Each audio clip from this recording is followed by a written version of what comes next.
അയോധ്യ രാമക്ഷേത്ര പ്രതിഷ്ഠാ ചടങ്ങിന് പങ്കെടുക്കില്ലെന്ന ഇടത് വലത് മുന്നണികളുടെ സമീപനം ഭൂരിപക്ഷ സമൂഹത്തോടുള്ള വെല്ലുവിളിയെന്ന കെ സുരേന്ദ്രൻ.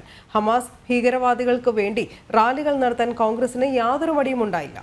വോട്ട് ബാങ്ക് താൽപര്യമാണ് ഇതിനു പിന്നിൽ. സുപ്രീം കോടതി അനുമതി പ്രകാരമാണ് തർക്കസ്ഥലത്ത് ക്ഷേത്രം നിർമ്മിച്ചത്. മുസ്ലിം സമൂഹം സൗഹാർദ്ദപരമായ നിലപാടും സ്വീകരിച്ചു. 5 പതിറ്റാണ്ടിലധികം നീണ്ടുനിന്ന തർക്കം രമ്യമായി പരിഹരിച്ചു. രാജ്യത്തിന്റെ ജനാധിപത്യത്തിന്റെ പ്രതീകമാണ് ശ്രീരാമനെന്നും കെ സുരേന്ദ്രൻ പറഞ്ഞു. ശ്രീരാമ ജന്മഭൂമി ക്ഷേത്രത്തിന്റെ പ്രാണപ്രതിഷ്ഠാ ചടങ്ങിൽ നിന്ന് വിട്ടുനിൽക്കാനുള്ള തീരുമാനം എന്ത് ന്യായത്തിന്റെ അടിസ്ഥാനത്തിലാണ് രാഷ്ട്രീയ കക്ഷികൾ എടുക്കുന്നത്? പ്രത്യേകിച്ച് കേരളത്തിൽ വലിയ തോതിലുള്ള വിമർശനങ്ങളാണ് ഉയർന്നു വരുന്നത്.